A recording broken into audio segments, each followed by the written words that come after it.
Hello everyone. I hope you all are fine and doing well. Guys, you all might have noticed robots in some way or the other around you. Some of you might have seen robots in hotels or airports, and some others might well have seen robots in gaming zones and play areas. But the fact to state here is that robotics is revolutionizing the way we've been doing things, and robots are making things very easy for all of us. Scientists have made robots of all shapes and sizes, like large mechanical robots for the purpose of heavy work in industrial areas, robots like human beings in hotels, apartments, hospitals and airports to replace the need for human assistance, and most importantly robots in the shape of animals. So, in today's video we will be looking at the best robot animals made. We will see why and how these robot animals were made. So, before we start, I'll request you all to like, share and subscribe to my channel so I can make more fun videos for all of you. So here we go. 1. Robotic Sea Snake. The E-Loom underwater robot performs expensive and risky deep sea rig inspections and maintenance, which is a very practical use for it. The E-Loom is a sleek, fast, and maneuverable underwater autonomous vehicle, in contrast to the current generation of such vehicles. It can rapidly and securely access locations where no vehicle can, and moves just like a sea serpent. The device is currently cabled, but its maker, Kongsberg Maritime, which recently gained some notoriety by discovering a decades-old buried monster prop in Loch Ness, is attempting to internalize the power source, removing the need for a cable and any restrictions on the device's range. 2. Rebats, bats as robots. Itamar Iliakim, a PhD student at Tel Aviv University, recently developed an autonomous robot that travels through the dark like a flying rat. If bats scare you, you should stay away from this innovation. Rabat really moves around the ground on 4 wheels rather than flying.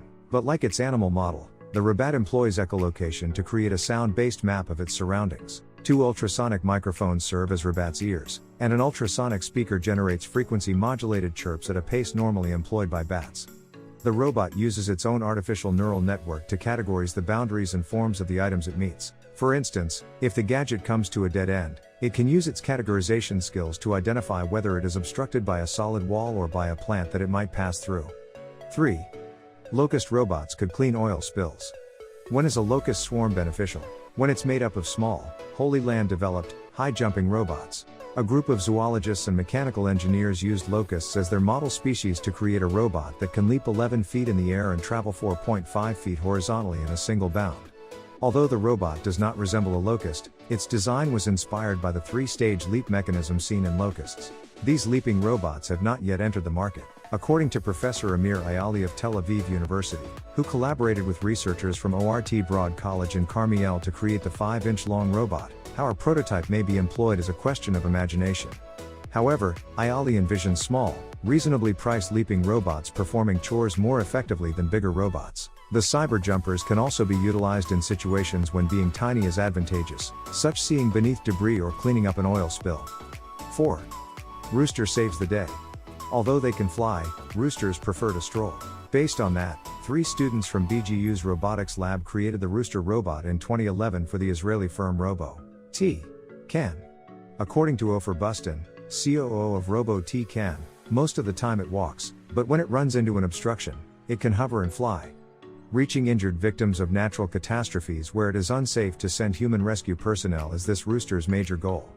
Rooster is hardy. It can fall from a height of 6 meters and still roll inside a cage of 30 by 40 centimeters. By establishing a wireless mesh network, which functions much like a robotic walkie-talkie, a group of roosters may interact with one another even when there is no cellular connection available. One human operator can manage an entire flock of roosters. Additionally, Rooster can investigate different choices if it runs into a wall without waiting for orders. Robo-T-Can serves the Israeli Ministry of Defense as a client. 5. Emotion butterflies. Beautiful robotic butterflies with 1.5-foot wingspan fly in close proximity to one another. How can they avoid collision while doing this? The key to its remote controllability is the use of infrared cameras connected to a potent central computer. A computer, sensors, and twin motors that beat their wings are all crammed inside the butterflies themselves, which are extraordinary technical accomplishments. This kind of technology may eventually result in flying robot flocks or swarms that can keep an eye on distant pipelines and structures thanks to powerful batteries. 6. Bionic bird. An Indiegogo-funded project successfully mimics natural flying within a 100-meter range, making it nearly impossible to tell it apart from actual birds, even other birds. This is because the body is flexible gray foam and the face is anatomically perfect. This bird has separate wings that beat 18 times per second and flies at a speed of 12 miles per hour, which is quicker than the wing speed of the majority of bird species. The portable egg shaper charger that powers this bird's tiny battery is its finest feature. 7. Scorpio hexapod. Do you want a pet scorpion with a genuine sting?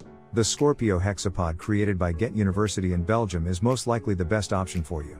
It has 6 legs and a plastic plate main body with 3D pieces affixed to it. It is a floor crawler. It can move in any direction using infrared sensor technology, creating the impression that a scorpion is actually there. If you're still unsure, try getting close to it to feel its sting. 8. Robo bees. According to some sources, bees are essential to human life and produce 1 in 3 of the food items humans consume. The majority of pollinating insects, including bees, are necessary for around 35% of the world's food crops and approximately 75% of its blooming plants, according to the U.S. Department of Agriculture. However, the recent drop in their number has brought up some significant issues in the agricultural sectors in many regions of the world. A Japanese research team began the initial steps in 2014 toward creating robo-bees, robotic bees that might aid in pollinating seeds in flowers and fruits. Although the technology has a lot of drawbacks and needs a lot of development before it is ready for the market, the honeybee population has strangely and abruptly succumbed to colony collapse disorder during the past 10 or so years. Every year, the population has decreased significantly, although nobody is really sure why. Harvard scientists discovered a potential solution to help mitigate the impacts of CCD in June 2014, while a more long-lasting solution is found: small robot bees that may soon be able to do agricultural pollination. 9. Bionic ants. Ants are well recognized for their work ethics and cooperation, so why should ant robots be any different? Festo, a German automation business, launched bionic ants with the goal of not only replicating the delicate anatomy of the natural ant, but also bringing the cooperative, one-of-a-kind behavior of the insects to the realm of technology. To plan their activities and movements, they will be able to communicate with one another. Although this research is still in its early stages, the idea of artificial ants and how independent individual components may work together to accomplish a complicated job can offer numerous possibilities and transform the way robots are made in the future. 10. Robofish in schools. In a school of fish, which fish is most likely to be the alpha male? There is a problem. Big fish are also older and more experienced, and they might act differently than their smaller schoolmates. The majority of researches have revealed that the larger fish tend to have the most impact over where the school swims. Which of these variations has the biggest impact on who takes the lead position?